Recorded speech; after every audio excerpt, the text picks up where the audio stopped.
Welcome back दोस्तों। विशिष्ट शिक्षक सक्षमता परीक्षा की कंप्लीट तैयारी के लिए आप हमसे जरूर संपर्क करें। चाहे आप प्राथमिक विद्यालय के सामान्य शिक्षक हो, चाहे उर्दू शिक्षक या माध्यमिक उच्च माध्यमिक विद्यालय के किसी भी विषय के शिक्षक हों, हम सक्षमता परीक्षा का कंप्लीट नोट्स प्रोवाइड करते हैं। हमारे पीडीएफ नोट्स आपके व्हाट्सएप पर और प्रिंटेड बाय पोस्ट आपके द्वारा उपलब्ध कराए गए पते पर भेजे जाते हैं। हमारे नोट्स को प्राप्त करने के लिए संपर्क करें 7631314948 पर। इस नंबर पर आप कॉल भी कर सकते हैं, व्हाट्सएप भी। हम इस सक्षमता परीक्षा की कंप्लीट तैयारी कराते हैं और हमारे नोट्स आपकी सफलता के लिए पर्याप्त हैं। सक्षमता एग्जाम क्रैश कोर्स की आज की कक्षा में हम भाग 1 भाषा विषय से हिंदी भाषा का पहला मॉक टेस्ट लेकर आए हैं। यहाँ आपको पाठ्यक्रम आधारित हिंदी भाषा के वस्तुनिष्ठ प्रश्न मिलेंगे। आइए हम शुरुआत करते हैं आज के क्लास की। पहला सवाल है, भारतीय संविधान में किन अनुच्छेदों में राजभाषा संबंधी प्रावधान का उल्लेख है?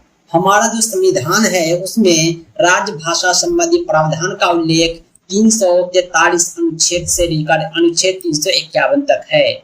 हमारी जो राजभाषा है वो हिंदी है। इसका उल्लेख जो है 343 से 351 अनुच्छेद तक किया गया है।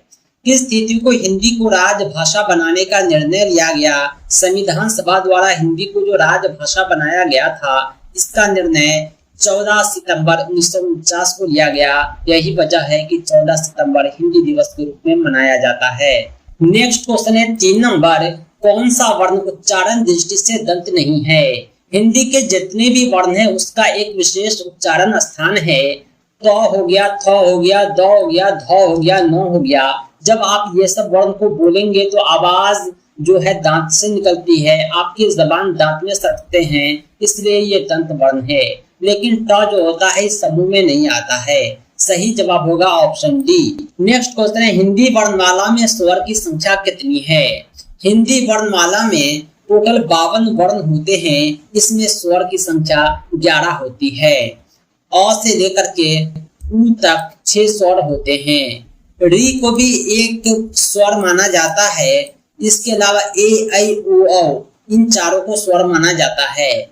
अंग और अ ये सबको स्वर नहीं माना जाता है, अनुस्वार विसर्ग माना जाता है।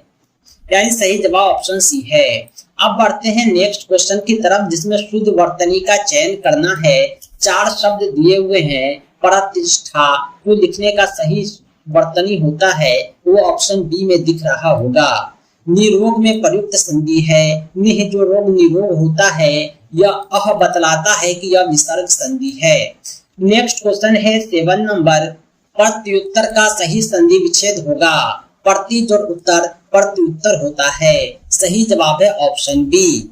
नेक्स्ट क्वेश्चन है, निम्न में से किस शब्द में प्रत्यय लगा हुआ है? आइए हम चारों ऑप्शन देखते हैं, प्रत्यय की पहचान करते हैं।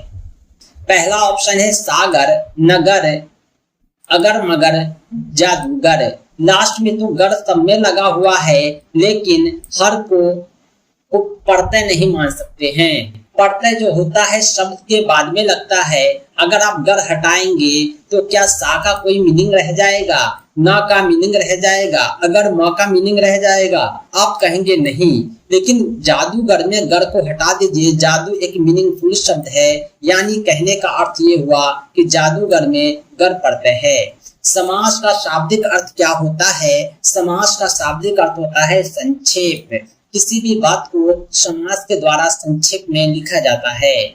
नेक्स्ट क्वेश्चन है, द्वंद्व समास की पहचान करनी है। द्वंद्व समास में दोनों पद प्रधान होते हैं, यानी ये देखेंगे रुपया और पैसा में दोनों पद प्रधान है। द्वंद्व समास की एक पहचान ये भी है कि इसके बीच में ये चिन्ह आता है।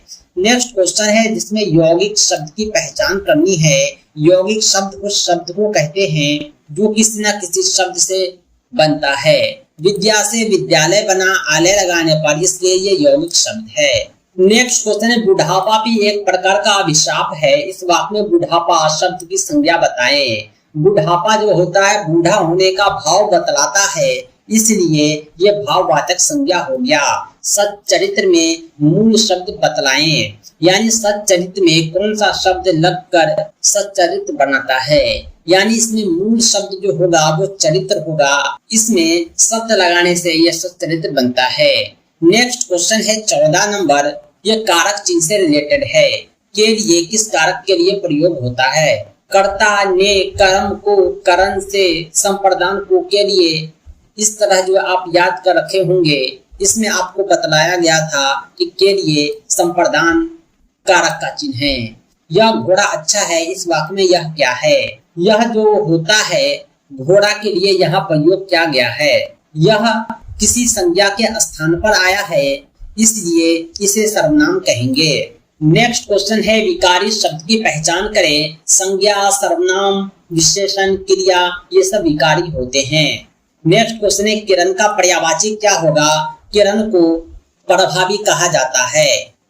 दिन का पर्यायवाची क्या होगा? दिन को दिवस भी कहा जाता है। स्वतंत्रता दिवस, स्वतंत्रता का दिन। इस प्रकार जो है हम दिन और दिवस दोनों का प्रयोग एक ही अर्थ के रूप में करते हैं। नेक्स्ट क्वेश्चन है 19 नंबर, एकाधिकार का विलोम शब्द है। एकाधिकार यानी एकलौता अधिकार, एक ही व्यक्ति का अधिकार, इसका उल्टा हो जाएगा सर्वाधिकार यानी सबका अधिकार। नेक्स्ट क्वेश्चन है निम्न में जो जोड़ा विपरीतार्थक नहीं है उसे चुने। आय और व्यय एक दूसरे के विपरीतार्थक होते हैं। सरल और कठिन एक दूसरे के विपरीतार्थक होते हैं। गुरु और लघु एक दूसरे के विपरीतार्थक होते हैं। धर्म अधम एक दूसरे के विपरीतार्थक नहीं है।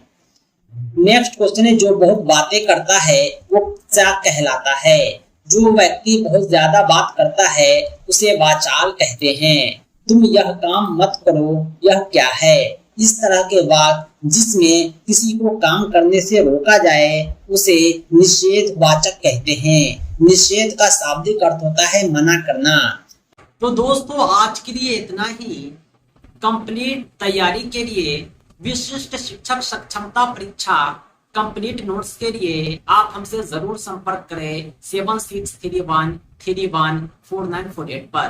पाठ्यक्रम आधारित संपूर्ण अध्ययन सामग्री के माध्यम से कम समय में आप बेहतर तैयारी कर पाएंगे और अपनी सफलता सुनिश्चित कर पाएंगे और राज्यकर्मी का सपना आपका पूरा हो पाएगा। दोस्तों इस सक्षमता परीक्षा के नोट्स और अपडेट के लिए आप हमारी वेबसाइट www.teacherahmed.com को भी विजिट करें। साथ ही साथ हमारे एंड्रॉयड ऐप टीचर अहमद को प्ले स्टोर से जरूर डाउनलोड करें। इसका लिंक आपको इस वीडियो के डिस्क्रिप्शन में भी मिल जाएगा। दोस्तों आज के लिए इतना ही। हम मिलते हैं नेक्स्ट वीडियो में एक अमेजिंग टॉपिक के साथ।